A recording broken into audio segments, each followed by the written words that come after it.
Class 9। जैसा कि आप सभी जानते हैं कि हमने अपने पार्ट 1 में अपने साइंस का first chapter matter in our surrounding के बारे में पढ़ा था, जिसमें हमने डिस्कस करा था कि मैटर मतलब पदार्थ क्या होते हैं और उनके अंदर जो पार्टिकल्स प्रेजेंट होते हैं उन पार्टिकल्स की क्या विशेषताएं होती है। आज हम डिस्कस करेंगे state of matter. State of matter. अब आप अपने आसपास जितने भी पदार्थ देखते हो ये आपको किस किस अवस्थाओं में मिलते हैं। State of matters in the sense पदार्थ की अवस्थाएं। तो आप अपने आसपास जितनी भी चीजें देखते हो ये मेनली आप 3 कैटेगरी में देखते हो। पहली कैटेगरी जो आती है वो है सॉलिड, दूसरी स्टेट है लिक्विड और थर्ड स्टेट है गैस।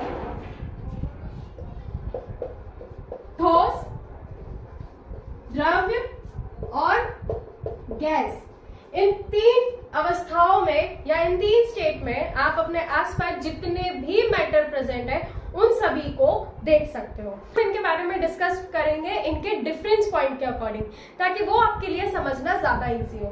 तो सबसे पहला जो पॉइंट आता है वो है शेप। आप बचपन से देखते आ रहे हो कि सभी प्रकार के जितने भी सॉलिड, लिक्विड, गैसेस है इनमें शेप का डिफरेंस हमेशा देखा जाता है। आपने छोटी क्लासेस में भी पढ़ा है कि सॉलिड का शेप हमेशा कैसा होता है, फिक्स होता है। लिक्विड का शेप फिक्स नहीं होता है और गैसेस का भी शेप फिक्स नहीं होता है। नेक्स्ट जो इनका डिफरेंस है वो है वॉल्यूम। सॉलिड का शेप अगर फिक्स है तो उनका वॉल्यूम मतलब आयतन भी हमेशा कैसा रहने वाला है, फिक्स। लिक्विड का भी आयतन फिक्स रहेगा। लिक्विड का आयतन फिक्स कैसे रहेगा, जरा सोचिए। आप 1 लीटर पानी बॉटल में रखो या किसी जार में रखो या किसी बकेट में रखो, रहने वाला तो वो 1 लीटर ही है। क्या 1 लीटर की क्वांटिटी में कुछ भी चेंज आने वाला है? इट मींस उसकी वॉल्यूम हमेशा कैसी रहने वाली है, फिक्स। लेकिन गैसेस की वॉल्यूम कभी फिक्स नहीं होती। आपने एक बलून में जितनी गैस भरी है क्या दूसरे बलून में भी उतनी ही गैस आप भर सकते हैं? कभी नहीं भर सकते। तो गैसेस का वॉल्यूम कभी भी फिक्स नहीं होता है। अब बात करते हैं पार्टिकल्स के बेसिस पर। सॉलिड, लिक्विड और गैसेस के जो पार्टिकल्स होते हैं उनमें भी डिफरेंस देखा जाता है। हमने पार्टिकल्स के 4 कैरेक्टरिस्टिक्स पढ़े थे, उनके बेसिस पे हम इसमें डिफरेंस देखेंगे। पहला है स्पेस। सॉलिड के अंदर जो पार्टिकल्स प्रेजेंट होते हैं आपको क्या लगता है उनके बीच का स्पेस कैसा होता होगा?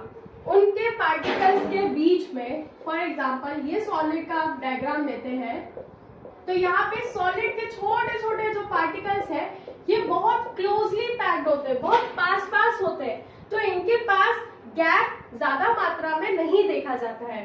तो यहाँ पर स्पेस कैसी होती है, इनके पास लेस स्पेस। वही लिक्विड के पास देखी जाए तो लिक्विड के पार्टिकल्स सॉलिड से थोड़ा सा दूर दूर होते हैं लेकिन ज्यादा दूर भी नहीं होते, इसलिए लिक्विड में कैसी होती है, मोर देन सॉलिड, मतलब सॉलिड से ज्यादा।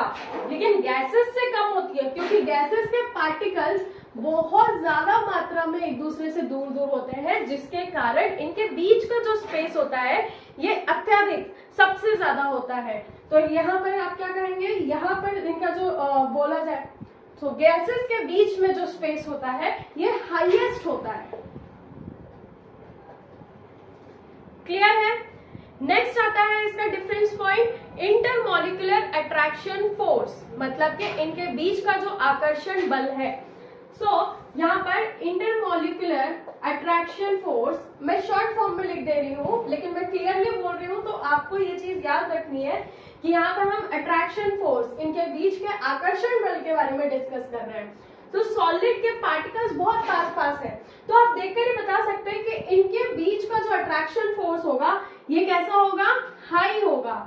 लिक्विड के पार्टिकल्स थोड़े से दूर है, लेकिन फिर भी लिक्विड की एक खासियत होती है कि वो अपने साथ एक बूंद बूंद को भी क्या करता है, जोड़े रखता है। तो इसका जो अट्रैक्शन फोर्स है वो सॉलिड से तो कम होता है लेकिन गैस से ज्यादा होता है, और गैसेस के बीच का अट्रैक्शन फोर्स सबसे कम होता है। फॉर एग्जाम्पल, आपके किचन में अगर गैस सिलेंडर लीक हो रहा है तो वो 4 घर तक स्मेल जाएगी, क्योंकि उसकी कोई डायरेक्शन फिक्स नहीं होती है।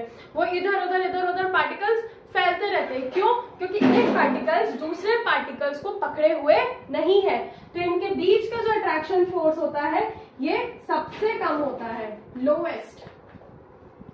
ओके, अगली जो इसकी प्रॉपर्टी है वो है डिफ्यूजन। डिफ्यूजन का मतलब होता है घुलनशीलता। डिफ्यूजन के बारे में अगर हम देखें तो सॉलिड क्या आपस में बहुत जल्दी मिक्स हो पाते हैं, या लिक्विड जल्दी मिक्स होते हैं, या गैस जल्दी मिक्स होती है? तो हम बहुत अच्छे से जानते हैं कि गैसेस को मिक्स होने में टाइम नहीं लगता है। आप जो ऑक्सीजन ले रहे हो उसमें न जाने कितनी गैसेस है जो अभी भी मिक्स हुई है। डस्ट पार्टिकल, धुएं के कण, ये सभी गैसेस में मिक्स है। तो डिफ्यूजन सबसे ज्यादा किस में देखा जाता है? गैसेस में देखा जाता है। गैसेस की घुलनशीलता सबसे ज्यादा होती है। उसके बाद नेक्स्ट आता है लिक्विड के बारे में। तो ये जो होता है इसकी घुलनशीलता लेस देन गैस, गैसेस से कम होती है। पानी में जब आप इंक घोलते हो क्या वो अपने आप घुल जाती है? नहीं, आपको थोड़ा सा फोर्स लगाना पड़ता है उसको मिक्स करने के लिए, है ना। उसको हिलाना पड़ेगा, या आपको थोड़ा सा मिक्स करने के लिए कुछ इक्विपमेंट से उसको घुमाना पड़ेगा। तो पानी को मिक्स तो हो जाता है, लेकिन इतनी जल्दी नहीं होता जितनी आसानी से गैस हो जाती है। और सबसे जो कम होता है, लोएस्ट जो होता है वो होता है सॉलिड का, क्योंकि सॉलिड आपस में मिक्स नहीं होते। क्या शक्कर और नमक के पार्टिकल्स आपस में मिक्स हो सकते हैं? कभी नहीं हो सकते हैं, उनमें सेपरेट बाउंड्रीज हमेशा दिखेगी। नेक्स्ट जो है वो है कंप्रेसिबिलिटी।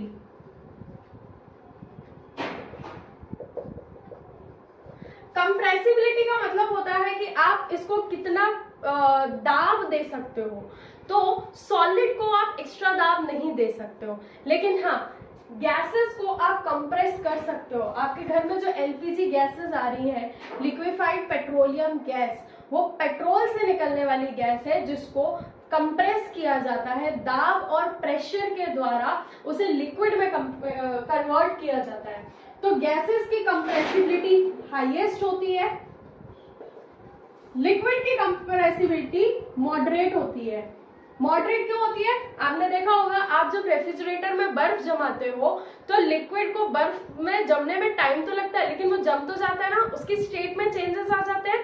तो लिक्विड की कंप्रेसिबिलिटी होती है, उसके पार्टिकल्स पास आते हैं, लेकिन सॉलिड की कंप्रेसिबिलिटी बिल्कुल भी नहीं होती है। तो इसकी कंप्रेसिबिलिटी बिल्कुल लोएस्ट मानी जाएगी।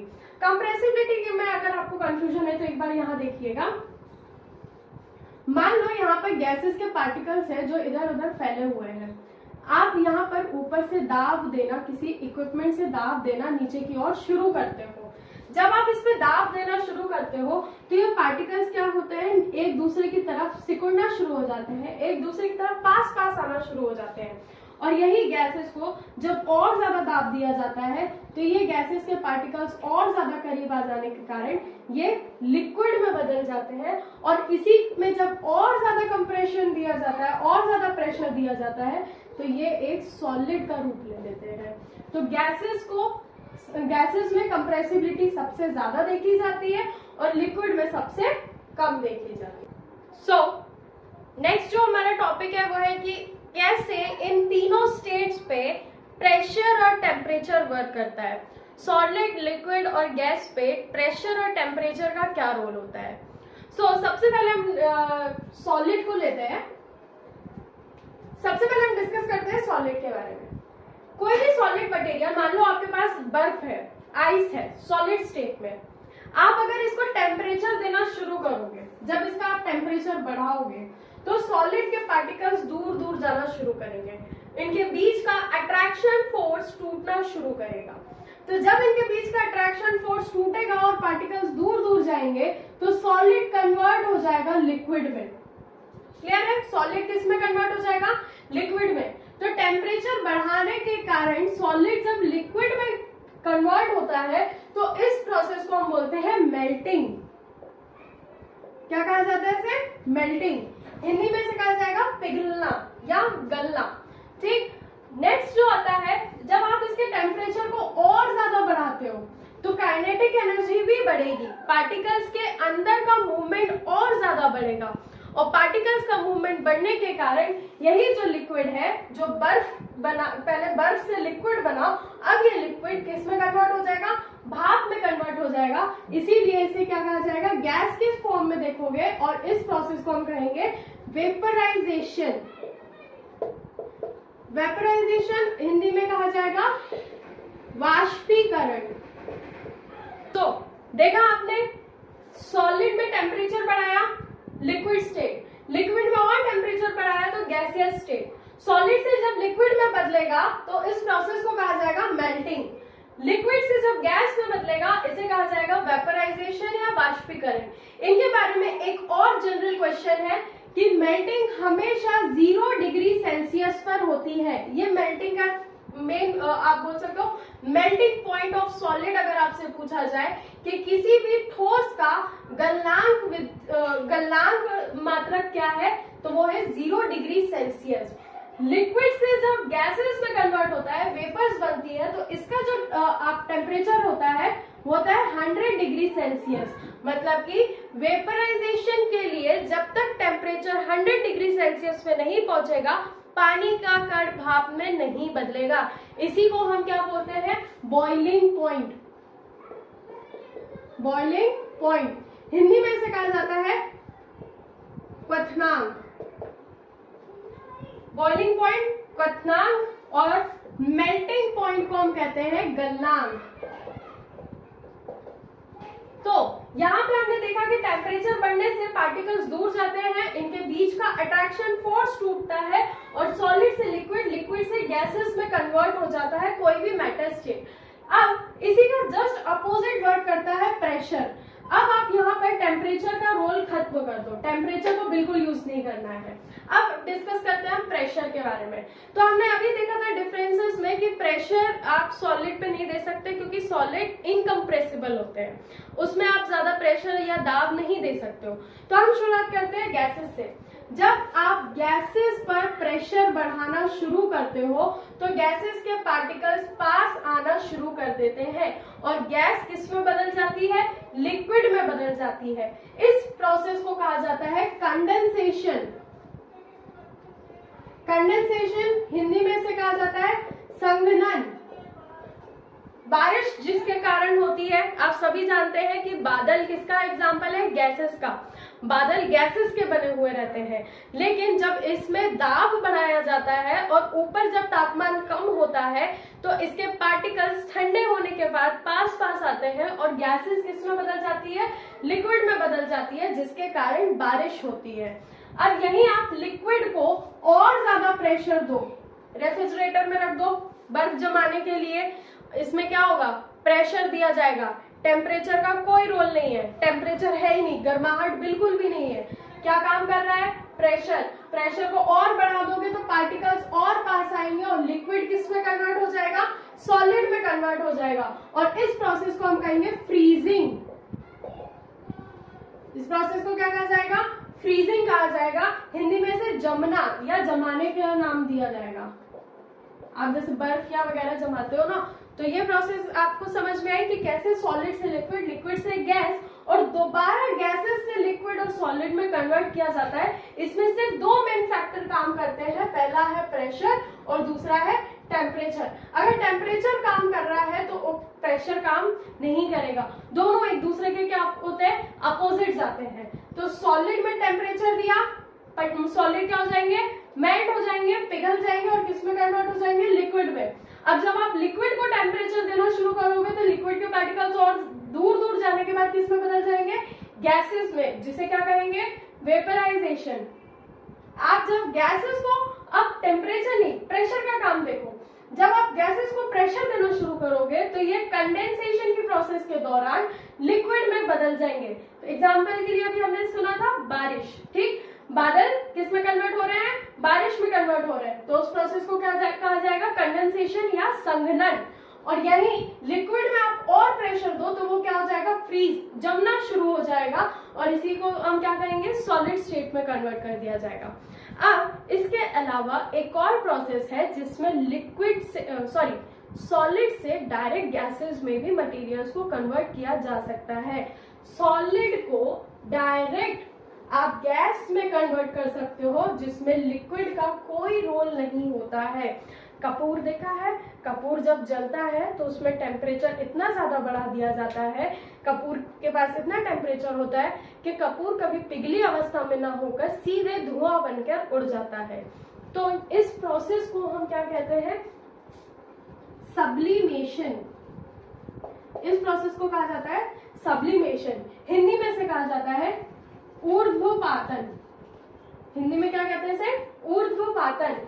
कुनीन की गोलियां, नैप्थलीन बॉल्स कपड़ों में रखी जाती है, घरों में अक्सर यूज की जाती है। अगर आपको नहीं पता है तो आप अपनी मम्मा से पूछना। कपड़ों में व्हाइट कलर की छोटी छोटी नैप्थलीन बॉल्स रखी जाती हैं। वो बॉल्स को जैसे जैसे टेम्परेचर मिलता है वो अपने आप एयर में कन्वर्ट हो जाती है, गैसेस में कन्वर्ट हो जाती है, लेकिन वो लिक्विड में बिल्कुल नहीं आती है। तो जब भी कोई सॉलिड डायरेक्ट गैसेस में कन्वर्ट हो रहा है, इसका मतलब उसको टेम्परेचर ज्यादा मात्रा में दिया जा रहा है, और यही रीजन, इसी प्रोसेस को हम क्या कहते हैं, सब्लिमेशन।